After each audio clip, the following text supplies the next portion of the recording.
Hello student, welcome back to my new video. आज के video आप सभी के लिए बहुत ही ज़्यादा इंपॉर्टेंट है क्योंकि आज के इस वीडियो में हम पढ़ने वाले हैं क्लास 12th फिजिक्स और फिजिक्स का ये न्यूमेरिकल की क्लास है। आज के इस वीडियो में हम क्लास 12th फिजिक्स का चैप्टर 4, 5th और 6th इन तीनों चैप्टर के जितने भी इंपॉर्टेंट न्यूमेरिकल होंगे उसको हम कराने वाले हैं। आपको पता है कि जो आपका 70 नंबर का पेपर आता है उसमें से 20 से 25 नंबर ओनली न्यूमेरिकल पे बेस्ड होता है। इसीलिए मैं कहूँगा कि आज का ये वीडियो आपको कम से कम मैं कह सकता हूँ कि 20 नंबर दिलाएगा, ठीक है ना। तो इन सभी न्यूमेरिकल को आपको बिल्कुल तैयार कर लेना है। मैं इतना कहूँगा, जो भी स्टूडेंट जो कुछ भी पढ़ रहे हैं आज उस पढ़ाई को रोक कर सबसे पहले इस वीडियो में जितने हमने न्यूमेरिकल कराया है उसको देख लीजिए, जिससे क्या हो कि आपका न्यूमेरिकल का जो टेंशन है वो समाप्त हो जाए। तो चलिए स्टार्ट करते हैं। एक एक न्यूमेरिकल को समझते हुए, सीखते हुए प्लस नोट डाउन करते हुए आगे बढ़ना है। चलिए जी, तो एक एक प्रश्न को हम देखते हुए चलेंगे। क्लास 12 फिजिक्स पढ़ रहे हैं, इंपॉर्टेंट न्यूमेरिकल। यहाँ पे देख सकते हैं 2 नंबर, 3 नंबर और 5 नंबर वाले सभी महत्वपूर्ण न्यूमेरिकल को हम देखने वाले हैं, ठीक है ना। मिक्स हम देखेंगे जी, जितने भी 2 नंबर, 3 नंबर और 5 नंबर वाले न्यूमेरिकल होंगे। सबसे पहला ये हमारा न्यूमेरिकल आता है, देखिए बहुत ज़्यादा इंपॉर्टेंट है। मैं यहाँ पे लिख भी दे रहा हूँ, ये VVI है। ये सभी आपके बोर्ड एग्जाम में रिपीटेड हुए हैं क्वेश्चन।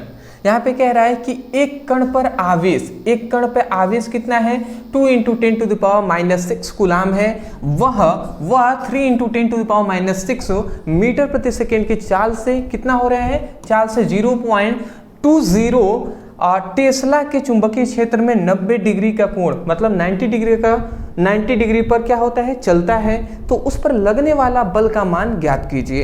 ये आपका क्वेश्चन है जी। चलिए कोई नहीं, हम एक एक करके समझेंगे।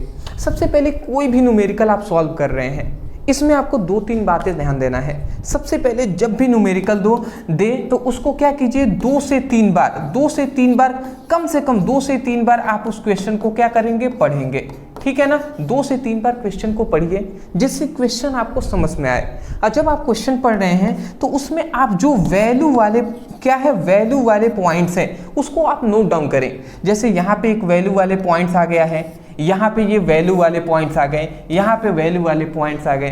तो ये आपको पता करना है कि ये किस किस चीज़ का मान है, यही आपको पढ़कर यही समझना है, ठीक है। और जैसे ही आप पढ़कर समझ जाते हैं कि कौन कौन सा वैल्यू का मान दिया है, उसको सबसे पहले जब आप हल करके लिखना स्टार्ट करेंगे तो वही लिखेंगे। जब यहाँ पे हल करेंगे तो यहाँ पे सॉल्व करेंगे ना, तो उस समय पे आपको यही सब लिखना है। सबसे पहले क्या लिखेंगे, दिया गया है।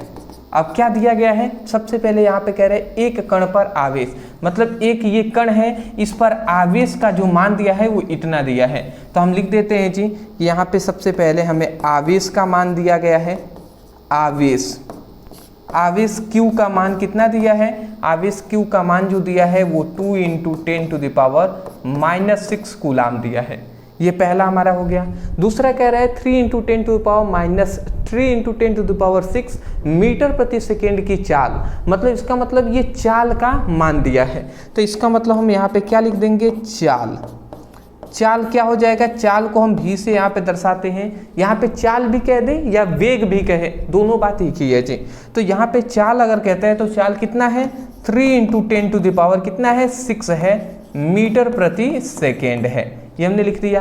फिर से कह रहा है यहाँ पे 0.20 टेस्ला के चुंबकीय क्षेत्र में, मतलब टेस्ला किसका मात्रक होता है, चुंबकीय क्षेत्र की तीव्रता का। तो इससे हमें ये पता चल जाता है कि यह चुंबकीय क्षेत्र का मान दिया गया है। चुंबकीय क्षेत्र की तीव्रता, चुंबकीय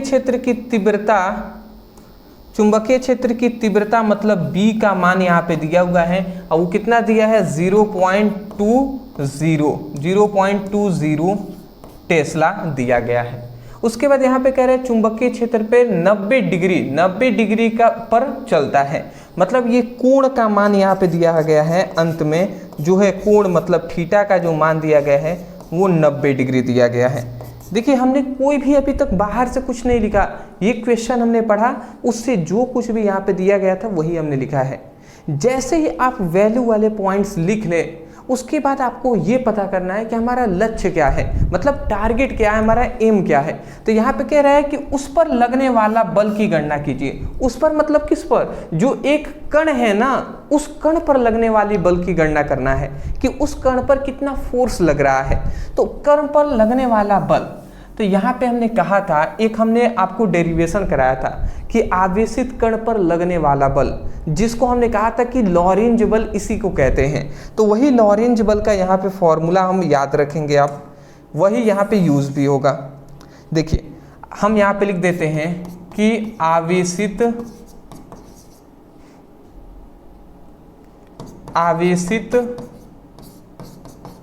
कण पर लगने वाला बल, आवेशित कण पर लगने वाला बल की गणना करेंगे।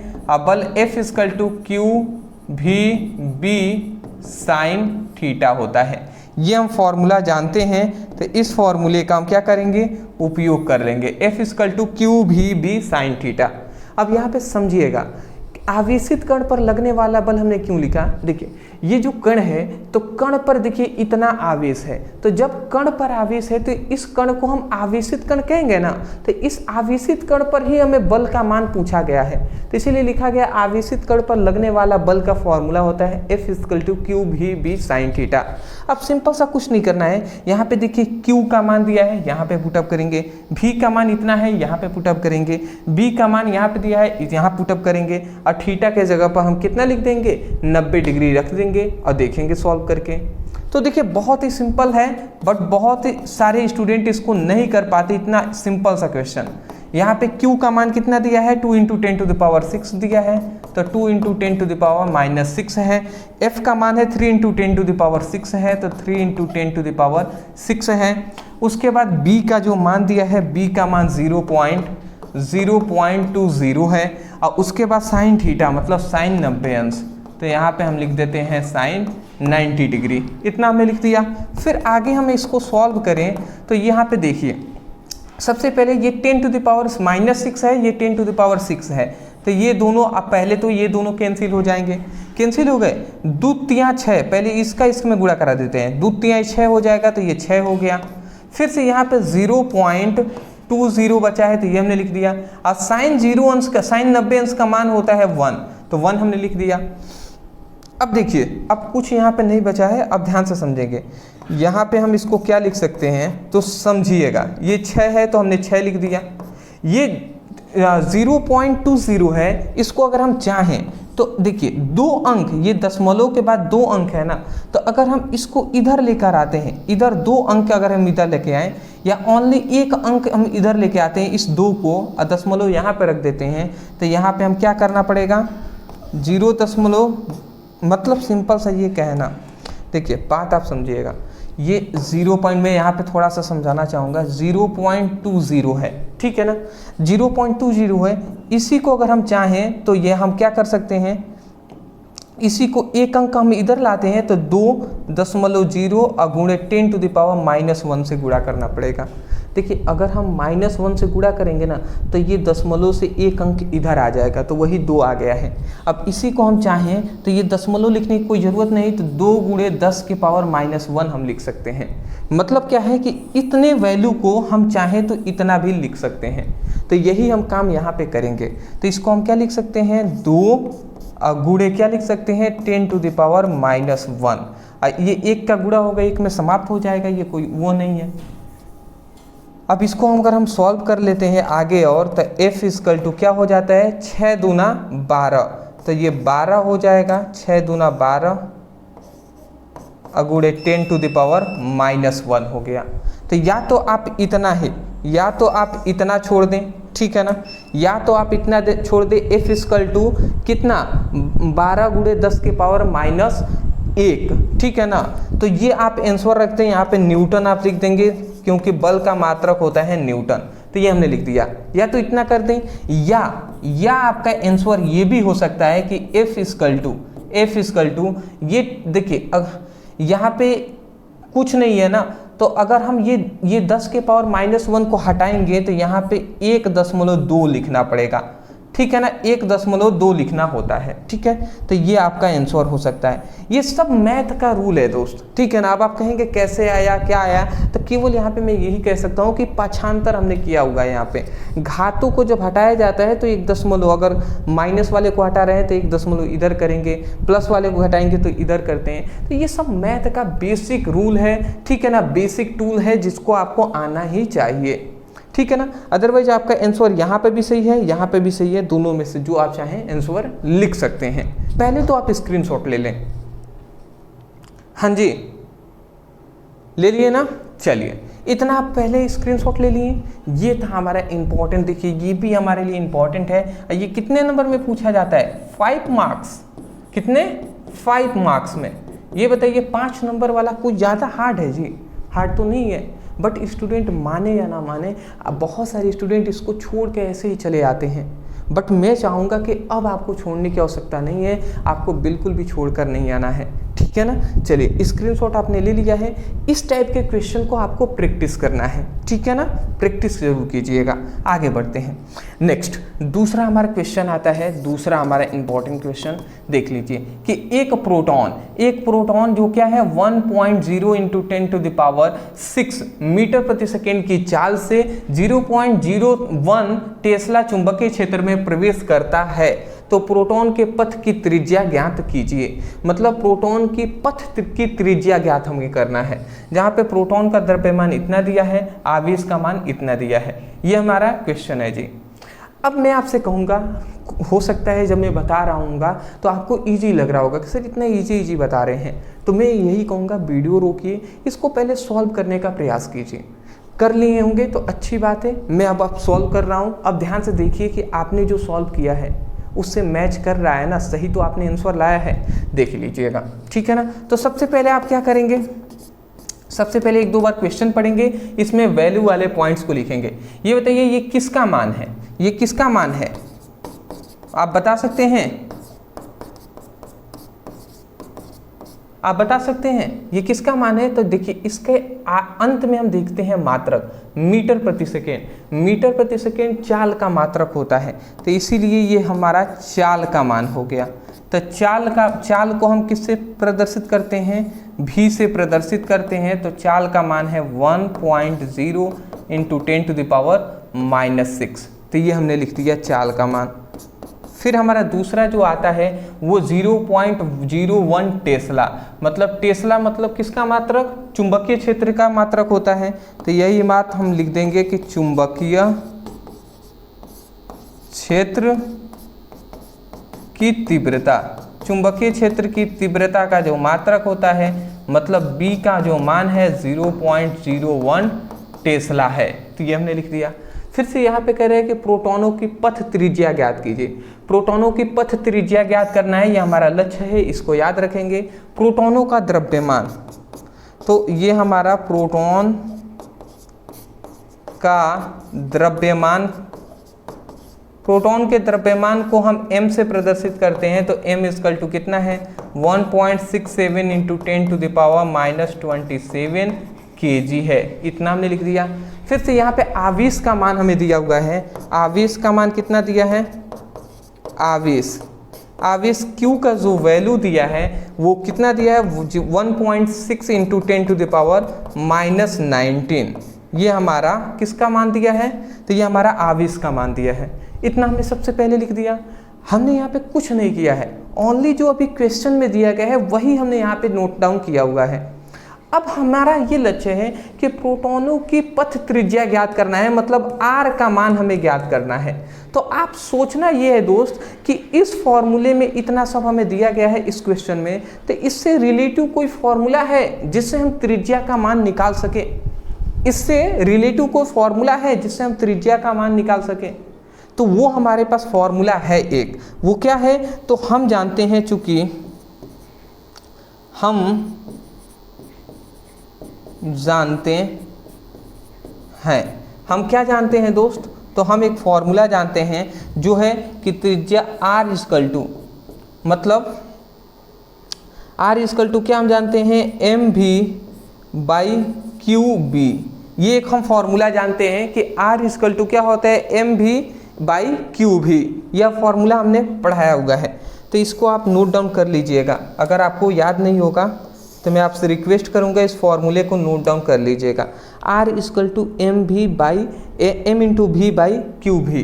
अब इस फॉर्मूले का अगर हम उपयोग करें यहाँ पे तो देख लेते हैं कैसे क्या करना है। देखिए यहाँ पे सबसे पहले R यहाँ पे क्या है, R है पथ त्रिज्या, m का मान देखिए m अभी है तो m का मान यहाँ पे देखेंगे तो m का मान है 1.67 इंटू 10⁻⁻27, ये इतना हमने लिख दिया।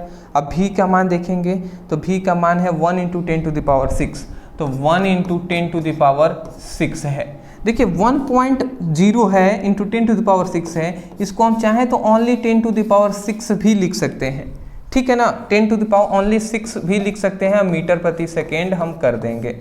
ऐसा इसलिए दोस्त, ऐसा इसलिए क्योंकि 1 का अगर इसमें हम गुणा कराएंगे तो बात वही होगा, इसीलिए हम ओनली यहाँ पे क्या लिखते हैं, 1 नहीं लिखेंगे, ओनली हम 10⁻6 ही लिखते हैं, 10⁻6 लिख देते हैं, ठीक है ना।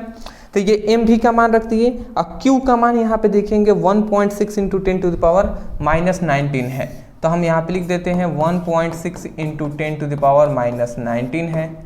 और उसके बाद यहाँ पे b का जो मान है, b मतलब क्या है, चुंबकीय क्षेत्र 0.01 ये हमने लिख दिया। देखिए हमने केवल कुछ नहीं किया है, इस फॉर्मूले में यहाँ से मान हमने वैल्यू पुटअप किया हुआ है। अब इसको अगर हम सॉल्व करें तो R यहाँ पे अगर हम सॉल्व करते हैं, देखिए कैसे हम सॉल्व कर रहे हैं, ठीक है ना।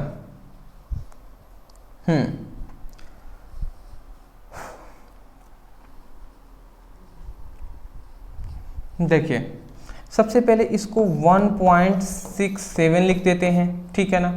ये 10⁻27 है, इसमें से 6 चला जाएगा तो ये 10 कितना बचेगा, 10⁻21 बचेगा, यही ना बचेगा जी। 27 में से 6 चला गया तो 21 बचेगा, तो 21 हमने लिख दिया। उसके बाद ये 1.6 है तो ये हमने लिख दिया, ये 10⁻19 है तो ये हमने लिख दिया।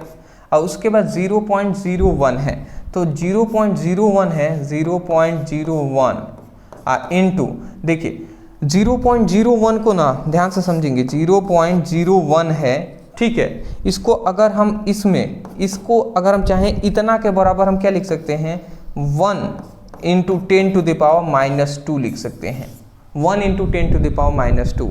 देखिए दशमलव के 2 अंक ये है, इसको 2 अंक इधर हम दशमलव के लाने के लिए हम 2 बार, मतलब 10⁻⁻2 का मतलब क्या है, 100 ही तो है, ठीक है ना, माइनस में 100, तो यही माइनस में 100 लिखा गया, वही 10⁻2 है।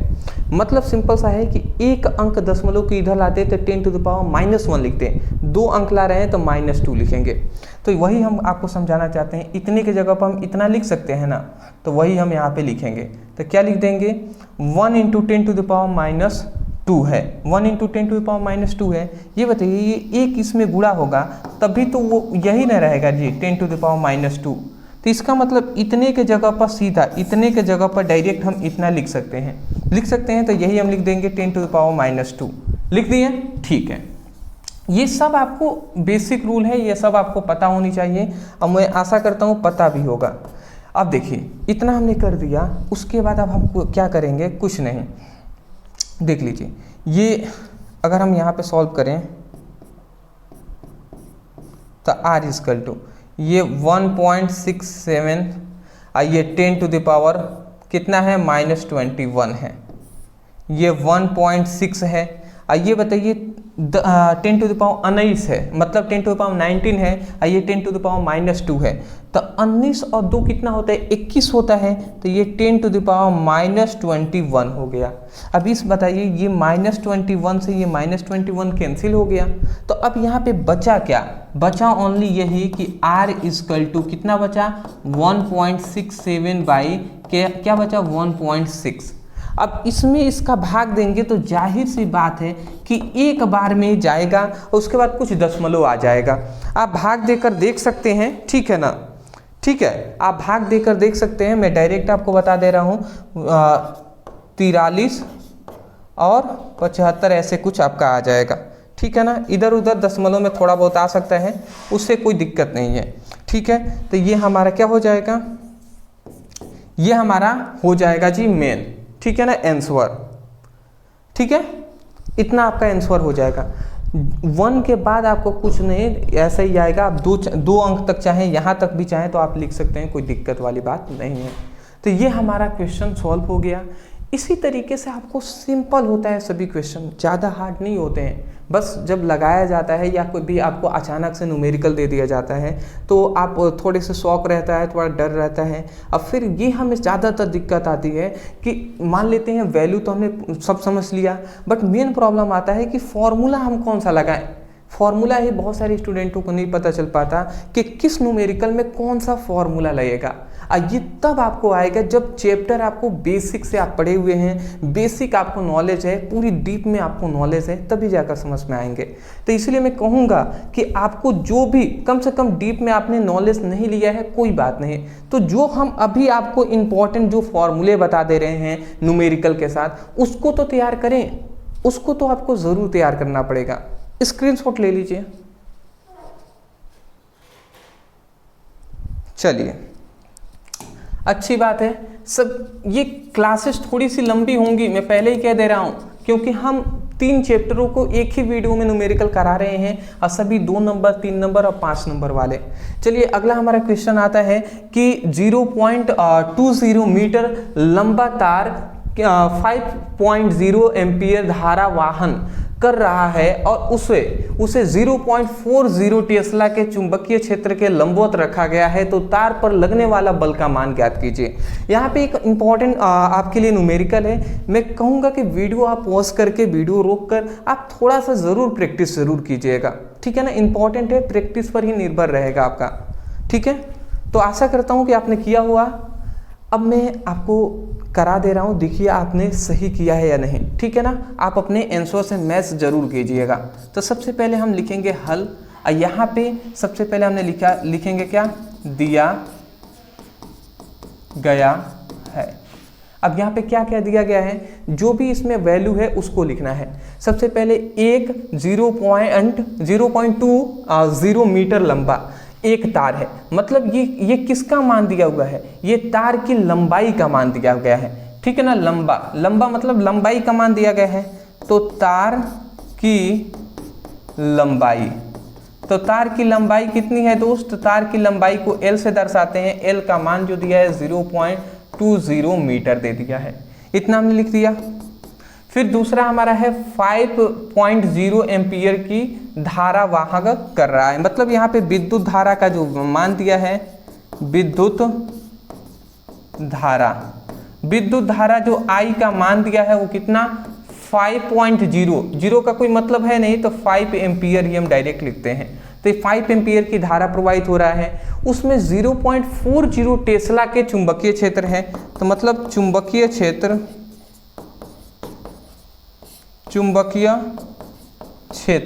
तो चुंबकीय क्षेत्र की तीव्रता मतलब B का जो मान दिया है वो कितना दिया है, B का जो मान दिया है वो 0.40 टेस्ला दिया है।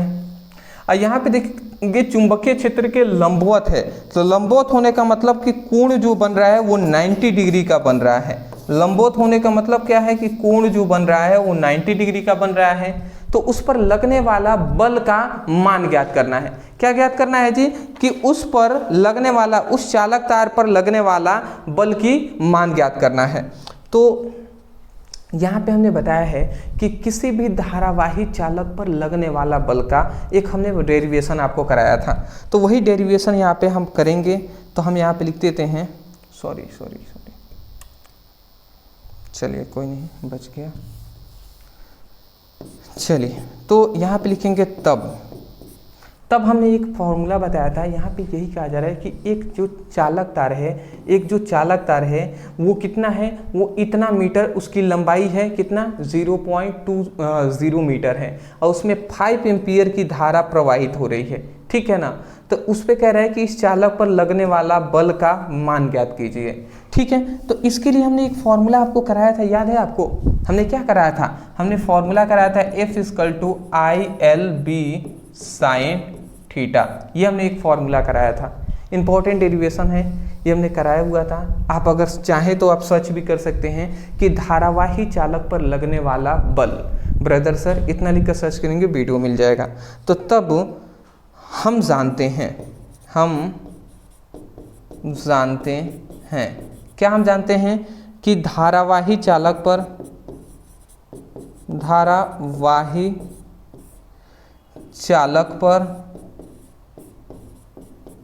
लगने वाला बल। तो धारावाही चालक पर लगने वाला बल का एक फॉर्मूला होता है जो है F=ILB sin थीटा। तो ये हमारा फॉर्मूला होता है धारावाही चालक पर लगने वाला बल का। तो F=ILB sin थीटा होता है, तो इतना आप नोट डाउन कर लेंगे। उसके बाद यहाँ पे देखिए इसका वैल्यू हम यहाँ से पुटअप कर देते हैं। तो F यहाँ पे L का मान जो दिया गया है, देखिए पहले I का मान हम पुटअप करेंगे। I का मान है 5 एम्पियर। L का मान यहाँ पे देखिए 0.20 दिया है, इतना हमने लिख दिया। फिर गुणा, फिर से यहाँ पे B का जो मान देखेंगे 0.40 दिया है, तो ये हमने 0.40 रख दिया। फिर साइन थीटा का मान दिया है साइन थीटा, और थीटा के जगह पे हम 90 डिग्री रख देंगे, ठीक है ना। तो ये हमने वैल्यू पुटअप कर दिया। उसके बाद हम आगे इसको सॉल्व करते हैं, तो ये हमारा क्या मिलता है। देखिए कुछ नहीं, यहाँ पे ये 5 है तो 5 हमने लिख दिया। अब देखिए ये देखिए हमने आपको बताया था ना, दशमलव के बाद हम एक अंक इसको इधर लाते हैं, ठीक है। देखिए 0.20 है, हम ज़्यादा कुछ आपको नहीं बताएंगे, गणित आपको इतना तो बेसिक बात पता होनी चाहिए। ये इतना है ना, तो इसको अगर हम चाहें तो 2 गुणे 10⁻⁻1 लिख सकते हैं, ठीक है ना। एक अंक हमने इधर लाया ना इसको, तो ये 10⁻⁻1 हमने लिख दिया। तो इसको इतने की जगह पर हम इतना लिख सकते हैं, इसलिए हमने लिख दिया 2 गुणे 10⁻⁻1, इतना लिख दिए। फिर से समझिएगा, ये इतना है ना 0.40, तो इसको अगर हम चाहें तो हम क्या लिख सकते हैं 4 × 10⁻⁻1 लिख सकते हैं, ऐसा हम कर सकते हैं। तो ये भी आप बात याद रखेंगे। तो ये 4 × 10⁻⁻1 हो जाएगा।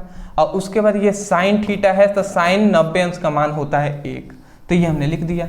उसके बाद अगर हम इसको सॉल्व करते हैं, तो उसके बाद अगर हम इसको सॉल्व करें तो F ये 5 दूना, देखिए सबसे पहले हम इनका गुणा करा लेते हैं, इसका इसका इसका और इसका।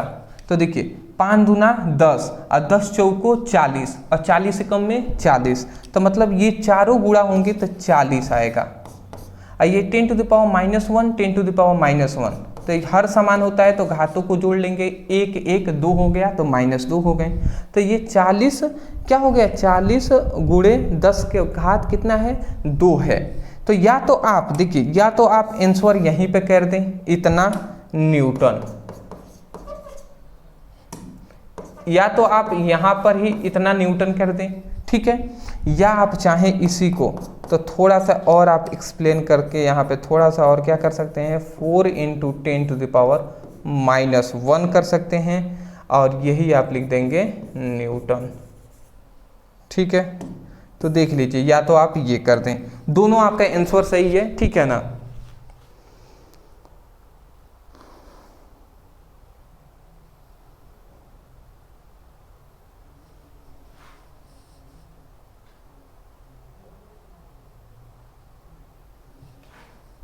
ठीक है, ये आपका आंसर दोनों सही है। आशा करता हूँ आप समझ गए होंगे। अगर आप चाहें ना दशमलव में भी इसको लिख सकते हैं, बट दशमलव में क्या फ़ायदा दोस्त, क्या फ़ायदा। देखिए इसका मतलब आप जब समझ रहे हैं क्या है, इसको अगर चाहें देखिए कितने तरीके से लिखा जा सकता है। इसका मतलब ये है ना कि 4 के भागे में 10 है, 4 के भागे में 10 है। तो अगर आप तो या तो ऐसे भी लिख सकते हैं, ठीक है, या आप ये 4 के भागे में 10 ऐसे भी लिख सकते हैं, या तो आपका ये भी आंसर हो जाएगा, या आप 0.4 लिख सकते हैं, ठीक है ना, ऐसे भी लिख सकते हैं 0.4। तो ये चारों, ये भी आंसर, ये भी आंसर, ये भी जहाँ तक आपको इच्छा हो कर सकते हैं। बस समझ में आनी चाहिए, इसी को ऐसे भी लिख सकते हैं, इसी को ऐसे भी लिख सकते हैं, और इसको ऐसे भी लिख सकते हैं, ये आपको पता होनी चाहिए। स्क्रीनशॉट ले लीजिए, आगे बढ़ेंगे। चलिए दोस्तों, यहाँ तक हमारा, अभी तक हमने ओनली 3 इंपॉर्टेंट न्यूमेरिकल को देखा है, अभी तो हमें बहुत सारे देखने हैं। सभी को हम देखेंगे, सभी को कराएंगे और हम उन्हीं इंपॉर्टेंट न्यूमेरिकल को कराएंगे जो बोर्ड एग्जाम के लिए इंपॉर्टेंट है। उससे पहले मात्र एक चीज़ें मैं आपके चाहूँगा, यदि आपको लगता है कि आपके लिए यहाँ पे वैल्यू वाले कंटेंट प्रोवाइड किए जा रहे हैं और आपके लिए वीडियो इंपॉर्टेंट है, आपके लिए मेहनत किया जा रहा है, तब मैं आपसे कहूँगा कि देखिए यही मैं चीज़ें चाहूँगा, ज़्यादा कुछ नहीं दोस्त, आपसे मैं कुछ पैसे नहीं मांग रहा हूँ। ओनली मैं यही कहूँगा कि ये जो 4 चीज़ें हैं इतना आप ज़रूर कीजिएगा। सबसे पहली बात देखिए, मैं यहाँ से ही शुरू कर देता हूँ। यहाँ से सबसे पहले नीचे से शुरू करूँ तो जिनको भी अगर वीडियो पसंद आया है तो वो ज़रूर एक दिल वाली इमोजी भेज देंगे। जिनको भी अच्छा लगा, पसंद आया, वो दिल वाली इमोजी भेज देंगे। मैं समझ जाऊँगा कि आपने यहाँ तक देखा हुआ है, अच्छा लगा आपको वीडियो, ऐसे ही आपको कंटेंट प्रोवाइड किए जाए तो ये आप कर देंगे। दूसरी बात, जहाँ तक शेयर की बात है, शेयर अभी नहीं, आपको वीडियो को अंत में देखिएगा, उसके बाद आप शेयर कीजिएगा। इसके लिए मैं अभी नहीं कहूँगा। यहाँ पे लाइक के लिए मैं कहूँगा कि अभी भी अगर आप वीडियो देख रहे हैं, लाइक नहीं किए हैं, लाइक कर दीजिएगा। ये तो मोस्ट है जी, मोस्ट इंपॉर्टेंट है। यदि बोर्ड एग्जाम 2026 की तैयारी कर रहे हैं तो चैनल को सब्सक्राइब अभी तक यदि आपने नहीं किया है, सब्सक्राइब ज़रूर कीजिएगा, ठीक है ना, सब्सक्राइब ज़रूर कीजिएगा। यहाँ पे विश्वास है जी, विश्वास कीजिए, मैं पूरी तरीके से कहूँगा विश्वास कीजिए, आपके बहुत ही अच्छे तरीके से हम तैयारी कराएंगे, ठीक है ना। चलिए इतना कर दिए होंगे, बहुत बहुत धन्यवाद आपका। चलिए हमारा 4th नंबर क्वेश्चन आता है कि एक अनंत लंबी सीधी तार में 10 एम्पीयर की धारा बह रही है। उस तार पर 5 सेंटीमीटर दूरी पर चुंबकीय क्षेत्र का मान ज्ञात कीजिए, जहां म्यू नॉट क्या है, म्यू नॉट है चुंबकीयशीलता, मतलब चुंबकशीलता है जी, वायु या निर्वात की चुंबकशीलता। ये इसका मान दिया है 4 पाई इंटू 10⁻⁻7 टेस्ला मीटर प्रति क्या है, एम्पियर है। तो ये हमारा वैल्यू दिया गया है। अब चलिए इसको हम सॉल्व करते हैं। सबसे पहले आपको क्या करना है दोस्त, सबसे पहले इसमें आपको वैल्यू पता करना है, ये किसका वैल्यू है, ये किसका वैल्यू है। इस तरीके से सबसे पहले आपको कुछ नहीं तो सबसे पहले आपको वैल्यू पता करना है। क्या करना है, वैल्यू आपको पता करना है। चलिए तो कह रहे एक अनंत लंबी सीधी तार में 10 एम्पीयर की धारा बह रही है। 10 एम्पीयर मतलब धारा का मान दिया गया है, तो हम यही बात यहाँ पे लिख देते हैं, विद्युत धारा। विद्युत धारा I का जो मान दिया है वो 10 एम्पीयर दिया गया है, इतना। उसके बाद कह रहा है उस तार में 5 सेंटीमीटर दूरी पर क्या है, चुंबकीय क्षेत्र, मतलब यहाँ पे दूरी का मान दिया है कितना, 5 सेंटीमीटर। कितना, 5 सेंटीमीटर यहाँ पे दूरी का मान दिया गया है। तो हम यहाँ पे लिख देते हैं दूरी, और दूरी को हम r से दर्शाते हैं, तो दूरी का मान कितना है, 5 सेंटीमीटर। अब सेंटीमीटर में दिया है ना, तो इसको मीटर में हम चेंज कर देंगे। तो मीटर में अगर हम इसको चेंज करते हैं तो 10⁻⁻2 से हम गुणा करा देंगे, ये हमारा मीटर में चेंज हो जाएगा, ठीक है ना। सेंटीमीटर से मीटर में चेंज हो गया। उसके बाद यहाँ पे एक और चीज़ हमें दिया गया है, वो है म्यू नॉट का मान। तो म्यू नॉट का मान दिया गया है 4 pi into 10⁻⁻7 tesla metre ampere. तो ये हमारा देख लीजिए, ये हमारा सबसे पहले तीनों चीज़ का मान दिया है। हमारा लक्ष्य क्या पूछा गया है कि 5 सेंटीमीटर दूरी पर चुंबकीय क्षेत्र का मान ज्ञात कीजिए, मतलब चुंबकीय क्षेत्र की तीव्रता का मान ज्ञात करना है। तब हम लिख देंगे, तब चुंबकीय क्षेत्र की तीव्रता। अब मैं आपसे कहूंगा कि ये बताइए, चुंबकीय क्षेत्र की तीव्रता मतलब B का मान यहाँ पे ज्ञात करना है। क्या आप अभी भी B का मान हमने यहाँ तक बता दिया, तो क्या आप अभी भी इसको ज्ञात कर सकते हैं? यदि कर सकते हैं तो मैं कहूँगा कि वीडियो अभी आप पॉज कीजिए, और पॉज करके सबसे पहले तो इसको सॉल्व करने का प्रयास कीजिए। सबसे पहले इसको सॉल्व करने का प्रयास कीजिएगा। कर लिए होंगे तो अच्छी बात है। यहाँ पे एक फॉर्मूला आप याद रखेंगे चुंबकीय क्षेत्र की तीव्रता का, यहाँ पे formula mu naught I by 2 pi R, ठीक है ना। म्यू नॉट इंटू I और बाई 2 पाई R, यह फॉर्मूला याद रखेंगे, ठीक है ना। चुंबकीय क्षेत्र की तीव्रता का यहाँ पे ये फॉर्मूला हम यूज़ करेंगे, और इस फॉर्मूले को यूज़ करके ही हम सॉल्व करेंगे। देखिए कैसे हम यूज़ कर रहे हैं इसका, देख लीजिए।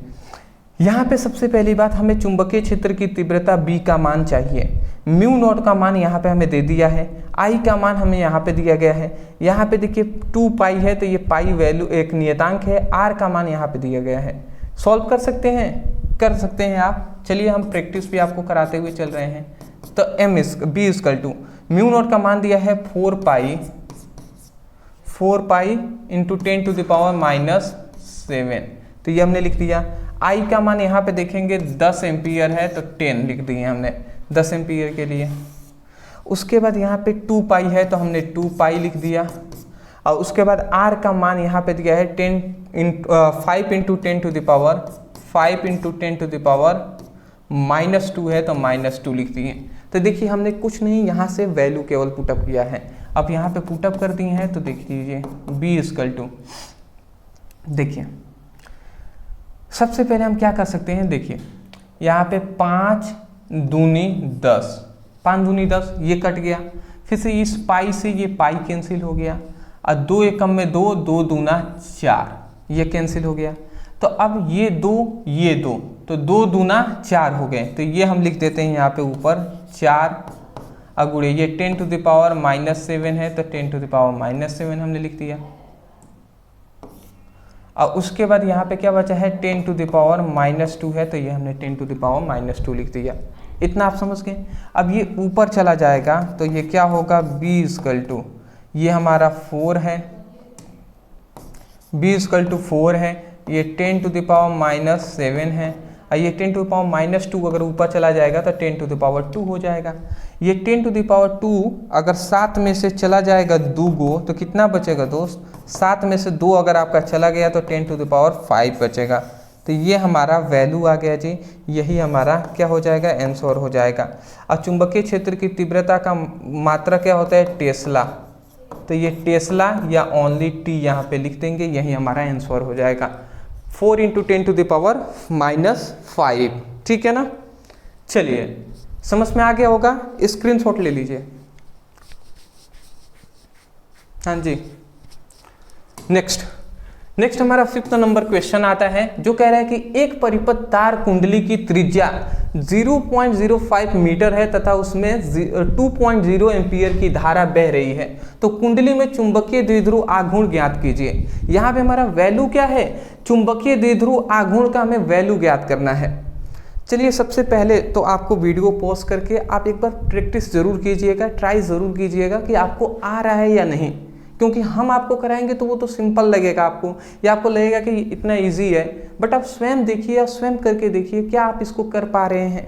अगर कर पा रहे हैं तो अच्छी बात है, और नहीं कर पा रहे हैं तो प्रैक्टिस करने की आवश्यकता है आपको, ठीक है ना। चलिए फिर भी हम आपको सॉल्व करके यहाँ पे दिखा दे रहे हैं। देखिए यहाँ पे कह रहे एक परिपथ तार की कुंडली की त्रिज्या इतना है, तो सबसे पहले हमें त्रिज्या का मान दे दिया है, तो हम त्रिज्या को R से दर्शाते हैं, तो R इक्वल टू कितना है, 0.05 मीटर है, तो ये हमने लिख दिया। तो ये हमारा सबसे पहले त्रिज्या का मान हो गया। उसमें 2.0 एम्पियर की धारा बह रही है, मतलब यहाँ पे इलेक्ट्रिक करंट का मान यहाँ पे दे दिया है, विद्युत धारा का मान दिया है, विद्युत धारा। तो विद्युत धारा I का जो वैल्यू दिया है वो 2 एम्पियर दिया है, 2.0 लिखे या 2 लिखे, तो 2 एम्पियर हमने लिख दिया। उसके बाद कह रहे हैं कुंडली में चुंबकीय द्विध्रुव आघूर्ण ज्ञात कीजिए, मतलब चुंबकीय द्विध्रुव आघूर्ण जो है हमारा चुंबकीय द्विध्रुव आघूर्ण। तो चुंबकीय द्विध्रुव आघूर्ण का जो वैल्यू होता है, मतलब इसको m से हम प्रदर्शित करते हैं, तो इसी का वैल्यू हमें ज्ञात करना है। चुंबकीय द्विध्रुव आघूर्ण मतलब कैपिटल M का वैल्यू हमें ज्ञात करना है, ठीक है ना। बहुत ही सिंपल सा है जी, बहुत ही सिंपल सा है। यह हमारा इतना M का मान ज्ञात करना है। अब देखिए एक फॉर्मूला, क्या आप इसको सॉल्व कर पाएंगे? तब चूंकि एक फॉर्मूला हम जानते हैं चुंबकीय द्विध्रुव आघूर्ण का, चुंबकीय द्विध्रुव आघूर्ण, चुंबकीय द्विध्रुव आघूर्ण का हम 2 फॉर्मूला जानते हैं। पहला यहाँ पे एक फॉर्मूला हम पुटअप कर रहे हैं जो है m equal to I into a, ये एक फॉर्मूला होता है चुंबकीय द्विध्रुव आघूर्ण का। m इक्वल टू क्या होता है, m equal to I into a होता है, ठीक है ना, I इंटू ए होता है। अब यहाँ पे हम जानते हैं I क्या है, धारा है, A क्या है, क्षेत्रफल है, ठीक है ना, क्षेत्रफल है, एरिया है। हम एक क्षेत्रफल का एक फॉर्मूला आप सभी को पता होगा कि क्षेत्रफल जो A का फॉर्मूला होता है, क्षेत्रफल A का मान होता है वो पाई आर स्क्वायर होता है। तो A की जगह पर पाई आर स्क्वायर भी तो हम लिख सकते हैं ना। तो इससे अगर हम ऐसे लिखते हैं तो m इक्वल टू आई और A का जो वैल्यू होगा वो क्या हो जाएगा, पाई आर स्क्वायर हो जाएगा, हो जाएगा। तो यहाँ पे हमने इतना लिख दिया। तो ये हमारा जो यहाँ पे फॉर्मूला मिला A equal to I pi R square. अच्छा, हमने यही फॉर्मूला क्यों पुटअप किया, आपने समझा क्यों हमने यही फॉर्मूला लगाया? क्योंकि हमें क्वेश्चन में दिया था, देखिए क्वेश्चन में त्रिज्या का मान दिया है तो आर हमें यहाँ पे आ रहा है, फिर से धारा का मान दिया है, देखिए यहाँ पे आ रहा है। जब दोनों का वैल्यू हम यहाँ पे पुटअप करेंगे तो m का तो मान निकलेगा ही ना, बिल्कुल निकलेगा। तो इसलिए हमने इस फॉर्मूले को लगाया है। अक्सर स्टूडेंट ये भी सोचते हैं कि सर आपने यही फॉर्मूले क्यों लगाए, तो भैया ये कारण है, यही कारण है, आपको ये भी पता होनी चाहिए। चलिए, तो m इक्वल टू यहाँ पे हम लिख देते हैं, m इक्वल टू यहाँ पे आई और पाई आर स्क्वायर है। अगर हम इसका वैल्यू अगर हम पुटअप करें तो m इक्वल टू आई का जो वैल्यू है वो 2 एम्पियर है, तो हम यहाँ पे 2 लिख देते हैं। पाई है तो पाई हमने ऐसे लिख दिया, या पाई के वैल्यू आपको पता होगा कितना होता है, 3.14 होता है, 3.14 या 22/7 22/7 भी होता है। तो ये हमने लिख दिया। फिर यहाँ पे R का जो वैल्यू है वो 0.05 है, 0.05 है, तो इतना लिख दिए। चलिए, अच्छा हाँ, एक और चीज़ हमने देखा, आर स्क्वायर है ना, तो आर स्क्वायर का मतलब इसका होल स्क्वायर है, ऐसा हम लिख दें। या होल स्क्वायर हम ना लिखकर, होल स्क्वायर का मतलब क्या होता है, होल स्क्वायर का मतलब होता है यही 2 बार है, तो 0.05 हमने 2 बार लिख दिया, सिंपल सा है। होल स्क्वायर का मतलब 2 बार है तो 2 बार हमने लिख दिया। अब उसके बाद यहाँ पे देख लीजिए m इक्वल टू, यहाँ पे ये सबसे पहले तो 2 लिख देते हैं, और ये 3.14 है तो ये हमने लिख दिया, और 0.05 है, 0.05 है, यदि ये दोनों हम गुणा कराते हैं तो 0.00 और 5 पचे 25, तो ये हमारा इतना आ जाएगा। आप गुणा करा कर देख सकते हैं 0.00, तो यहाँ पे 0 0 गुणा होगा 2 0 हो गया, 5 पचे 25 हो गया, तो ये हमारा हो गया, इतना हमारा हो जाएगा। अक्सर स्टूडेंट आप गुणा करने में ही दिक्कत कर देंगे, तो कहाँ से आंसर आएगा, तो ये आपको पता होनी चाहिए। फिर से अब इसका हम दोनों का गुणा करा कर देख लेते हैं, या सबसे पहले इन दोनों का ही आप गुणा करा लीजिए, इन दोनों का, दोनों गुणा में है ना, मैं डायरेक्ट आपको बता दे रहा हूँ कितना गुणा कराएंगे तो आएगा, ठीक है ना, आप खुद गुणा करा कर देख सकते हैं, ठीक है ना। चलिए ठीक है, मैं यहाँ पे डायरेक्ट आपको बता दे रहा हूँ, ठीक है। ये आप गुणा कराएंगे तो 2 इंटू ये दोनों अगर आप गुणा कराते हैं तो ये आपका आंसर इसका आ जाएगा 0.007854, ये आपका इतना आंसर आ जाएगा, ठीक है। इन दोनों को गुणा करा कर देख सकते हैं। अब मैं यहाँ पे गुणा तो नहीं ना सिखाऊंगा, टाइम तो ऐसे ही कम है हमारे पास, तो आप खुद कर सकते हैं इतना। अब इन दोनों का अगर आप गुणा कराते हैं तो आपका जो वैल्यू, अंत में जो वैल्यू आपका आ जाएगा 0.05708, ये आपका आंसर हो जाएगा एम्पियर इंटू मीटर, ये आपका आंसर हो जाएगा, ठीक है ना, ये आपका आंसर हो जाएगा। या आप इसी को चाहें तो दशमलव मतलब घात के रूप में भी लिख सकते हैं। क्या कर सकते हैं, इसी को आप घात के रूप में भी लिख सकते हैं, वो है m equal to 1.57 into 10 to the power -2, ये एम्पियर मीटर स्क्वायर, तो ये इतना भी आप लिख सकते हैं। देखिए हमने यहाँ पे डायरेक्ट आपको बता दिया है, यहाँ पे हमने गुणा नहीं कराया आपको क्योंकि समय लगेगा दोस्त, नहीं तो हम आराम से आपको करा कर बताते, ऑफलाइनिंग होता तो, बट यहाँ पे समय लिमिट है, हमें उतना ही अभी बहुत सारे क्वेश्चन को देखना है, इसलिए आप समझ गए होंगे। तो यहाँ से आपका कैसे आया ये आप समझ गए हैं। इसको गुणा कराएंगे इन दोनों का इतना आएगा, फिर इन दोनों का गुणा कराएंगे इतना आएगा। अब इसको हमने केवल क्या किया है, देखिए 1 2 3 3 अंक, हमने केवल 1 2 अंक इधर दशमलव को लाया है, तो इसीलिए 10⁻⁻² से गुणा करा दिए। अब इसको हमने सबसे पहले क्या किया है कि इसको हमने पहले छांटा है। छांटा का मतलब इसको हटा दिया है, 0 के बाद जो 8 आ रहा है इसको हटा दिए हैं, केवल इतने को ही हमने निकाला है। ये जब सार्थक अंक पढ़ेंगे ना, सार्थक अंक, तब आपको रूल समझ में आएगा, जो कि 11th में है। अब आप 12th में आ चुके हैं तो आपका समय गया, अभी आप समझिए इतना काफ़ी है, ठीक है। नेक्स्ट हमारा क्वेश्चन आता है जो है 6th नंबर हमारा क्वेश्चन है कि एक चुंबकीय द्विध्रुव का चुंबकीय आघूर्ण म्यू का मान है 0.05 एम्पियर इंटू मीटर स्क्वायर, और इसकी चुंबकीय क्षेत्र B इक्वल टू 0.20 टेस्ला में 30 डिग्री कोण पर रखा गया है, तो उस पर लगने वाला बल युग्म आघूर्ण का मान ज्ञात कीजिए।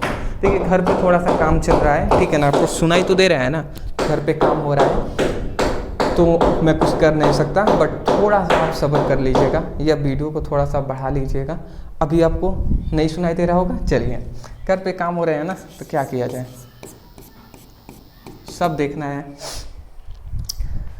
अब देखिए सबसे पहले हमें हमारा लक्ष्य पता चल गया कि हमें क्या ज्ञात करना है, बल युग्म आघूर्ण। बल युग्म आघूर्ण को हम टाउ से प्रदर्शित करते हैं, इस टाउ का वैल्यू ज्ञात करना है।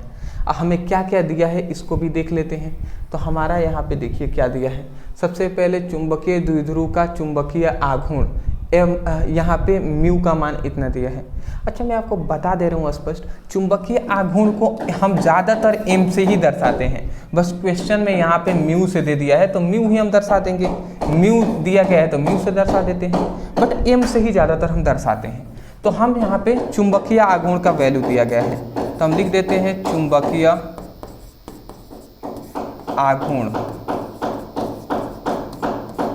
आघूर्ण यहाँ पे म्यू दिया है क्वेश्चन में, तो हम म्यू से ही लिख देते हैं। तो ये कितना दिया है 0.05 एम्पियर इंटू मीटर स्क्वायर, इतना हमने लिख दिया। फिर से कह रहे हैं कि इसकी चुंबकीय क्षेत्र B का मान यहाँ पे दिया है, मतलब चुंबकीय क्षेत्र का मान दिया है, चुंबकीय क्षेत्र B का जो वैल्यू दिया है वो कितना 0.20 टेस्ला दिया है। और यहाँ पे कोण का वैल्यू दे दिया है,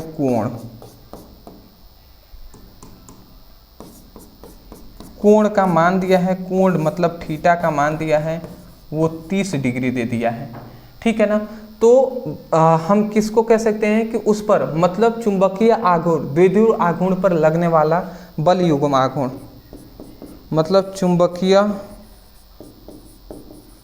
द्विध्रुव पर लगने वाला बल युग्म आघूर्ण, चुंबकीय द्विध्रुव पर लगने वाला बल युग्म आघूर्ण का मान ज्ञात करना है। तो चुंबकीय द्विध्रुव पर लगने वाला बल युग्म आघूर्ण को टाउ से प्रदर्शित करते हैं, और टाउ इक्वल टू क्या होता है, म्यू बी और साइन थीटा होता है। हालांकि यहाँ पे म्यू नहीं, ज़्यादातर ये हम टाउ इक्वल टू हमने जो आपको फॉर्मूला बताया था एम बी साइन थीटा बताया था, ठीक है। तो ये एम की जगह पर ही यहाँ पे हमने म्यू का केवल पुटअप किया है क्योंकि क्वेश्चन में दिया था, तो अदरवाइज मान तो वही रहेगा ना, वैल्यू थोड़ी संकेत ना केवल बदला हुआ है। चलिए तो अगर हम इसको सॉल्व करें तो ये mu tau equal to mu का मान आप यहाँ पे देख सकते हैं 0.05 है, बी का मान यहाँ पे है 0.20 है, यहाँ पे साइन 30 अंश का मान, तो साइन यहाँ पे 30 अंश हम लिख देते हैं 30 डिग्री। आप चलिए आप सॉल्व कर सकते हैं आप इतना, देखिए कुछ नहीं करेंगे, यहाँ पे मैं आपको थोड़ा सा यहाँ पे पहले लिख दे रहा हूँ 0.05 है, यही थोड़ा सा मैं लिख दे रहा हूँ फिर से ऊपर 0.20 है, और ये 10 टू द पावर साइन 30 है। समझिएगा दोस्त, समझिएगा यहाँ पे क्या समझाना चाहता हूँ। देखिए ये 0.05 है, इस दशमलव को हम 2 अंक इधर लाएंगे तो इसीलिए हम 5 × 10 टू द पावर -2 लिख सकते हैं, ये इतना हम लिख सकते हैं, ठीक है ना। 2 अंक इधर ला रहे हैं इसलिए 10 टू द पावर -2 हम लिख दिए हैं, तो ये आप याद रखेंगे। ये 0.02 है, तो देखिए दशमलव के बाद इधर जो जीरो है ना उसका कोई वैल्यू नहीं, मतलब 0.2 ही है। तो ये दशमलव को हम केवल एक अंक इधर लाते हैं तो ये क्या हो जाएगा 0.2.0 इंटू 10 टू द पावर, एक ही अंक लाए हैं तो इसलिए -1 लिख देंगे। तो इसका आप याद रखेंगे, इतना हम लिख देंगे। तो इसी तरीके से यहाँ पे अगर वैल्यू रखें तो ये इतने की जगह पर हम इतना लिख सकते हैं, तो क्या लिख देंगे 5 इंटू 10 टू द पावर -2 लिख देंगे। ये इतने के जगह पर हम इतना लिख सकते हैं तो 2 इंटू 10 टू द पावर -1 लिख देंगे। और 37 अंश का मान होता है हाफ, मतलब 1/2 होता है, तो ये हमने इतना लिख दिया। ठीक है, अब टाउ इक्वल टू, ये देखिए इसका 5 और 2 का गुणा कराएंगे तो 5 दूना 10 हो जाएगा, और ये 10 to the power -2 10 to the power -1, तो ये क्या हो जाएगा, तो 10 टू द पावर -3 हो जाएगा। और गुणे 1/2 है तो 1/2 लिख दिया हमने। अब 2 एकम में 2 और 2 पचे 10, ये कैंसिल हो गया। तो यहाँ से हमारा टाउ का जो वैल्यू आएगा वो 5 इंटू 10 टू द पावर -3 आ जाएगा, 5 इंटू 10 टू द पावर -3 आ जाएगा। तो ये हमारा क्या आ जाएगा, ये हमारा टाउ का वैल्यू आ गया। तो ये हमारा क्या हो जाएगा, आंसर हो जाएगा। क्या हमारा हो जाएगा, आंसर। ठीक है ना, ठीक है, ठीक है। तो ये हमारा आंसर हो जाएगा। इसका मात्रक क्या होता है, न्यूटन मीटर। तो ये हमने न्यूटन मीटर रख दिया, या आप सिंपल सा यहाँ पे संकेत रूप में n इंटू m भी लिख सकते हैं। ठीक है, चलिए स्क्रीनशॉट ले लीजिए, आगे बढ़ेंगे। ठीक है, चलिए नेक्स्ट हमारा क्वेश्चन आता है। मैं सोच रहा हूँ कुछ आपको होमवर्क दे दिया जाए, घर पे काम भी हो रहे हैं, ठीक है ना, आप समझ ही रहे हैं, कुछ होमवर्क आपको दे दें हम।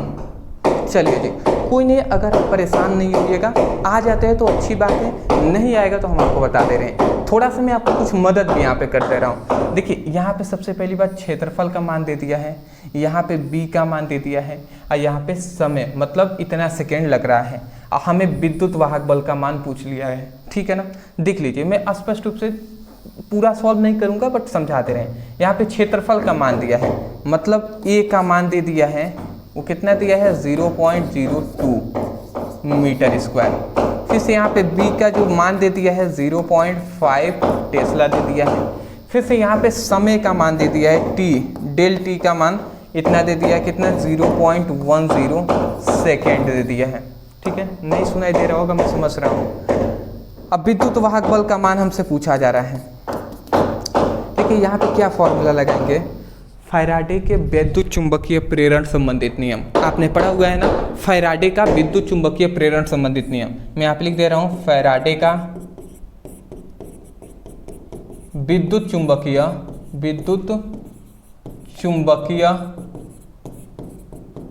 प्रेरण संबंधित नियम। तो फैराडे के वैद्युत चुंबकीय प्रेरण संबंधित 2 नियम बताए थे। तो उसमें हमने एक बात बताया था ना कि जो विद्युत वाहक बल होता है वो किसके, वो समानुपाती होता है या बराबर होता है D phi by D T के।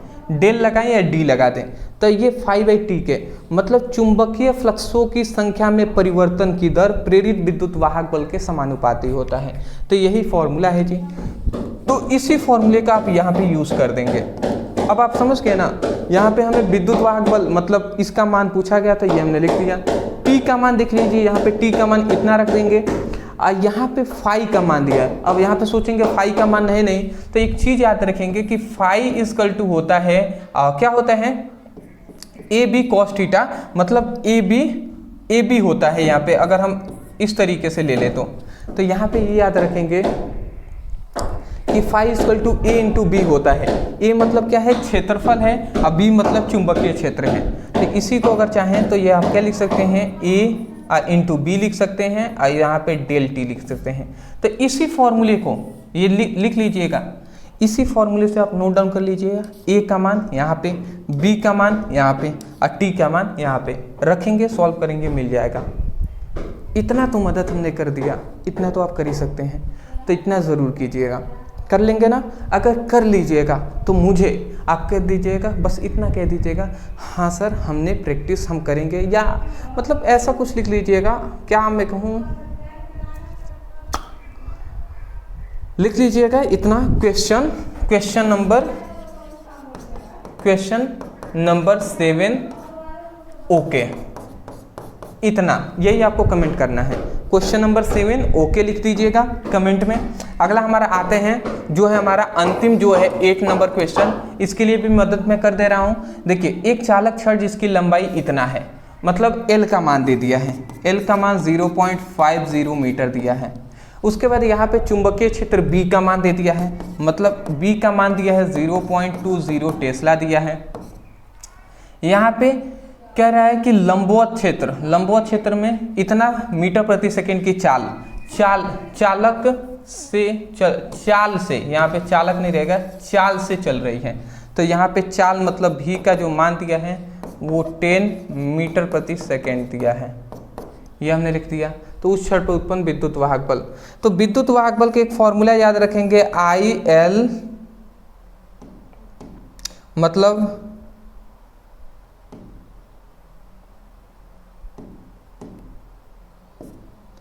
LBV और साइन थीटा होता है, ये आप याद रखेंगे। यहाँ पे लंबवत कहा है ना, तो इसलिए थीटा का भी मान यहाँ पे 90 डिग्री रख लेंगे। और साइन 90 इक्वल टू होता है 1, तो इसका कोई प्रभाव नहीं पड़ेगा। तो मतलब LBV ये फॉर्मूला आप लगा लीजिएगा, तभी हमारा विद्युत वाहक बल E का मान निकल जाएगा। L का मान समझ रहे हैं ना, यहाँ से, B का मान यहाँ से, अब V का मान यहाँ से। तो ये सब आप याद कर लीजिएगा। इसके लिए आप कमेंट क्या करेंगे, क्वेश्चन नंबर 8 ओके, यही आपको करना है, ठीक है ना। तो ये हमें 2 कमेंट बता दीजिएगा, question number 7, question number 8 okay, इतना लिख देंगे। और वीडियो पसंद आया है तो एक दिल वाली इमोजी लिख दीजिएगा। और हमने जो बीच में आपको वीडियो में कहा था वही मैं अभी भी कह रहा हूँ, शेयर। अब आप शेयर कर सकते हैं, ठीक है ना। चलिए शेयर जरूर कीजिएगा, मैं इतना ही चाहूँगा। चैनल पर नए होंगे सब्सक्राइब कर लीजिएगा। डिस्क्रिप्शन बॉक्स में व्हाट्सएप ग्रुप और टेलीग्राम ग्रुप का लिंक है, उसमें ज़रूर ज्वाइन होंगे यदि बोर्ड एग्जाम 2026 की तैयारी कर रहे हैं तो। व्हाट्सएप ग्रुप का तो लिंक है ही, तो ज्वाइन हो जाएंगे। इंस्टा पे हमें फॉलो कर लीजिएगा। और जो कह रहे हैं फिजिक्स की, केमिस्ट्री का, हिंदी का, इंग्लिश का, सभी सब्जेक्ट का लिंक डिस्क्रिप्शन बॉक्स में है, वहाँ से जाकर अपनी पढ़ाई कीजिए। Thank you so much for watching this video. Thank you.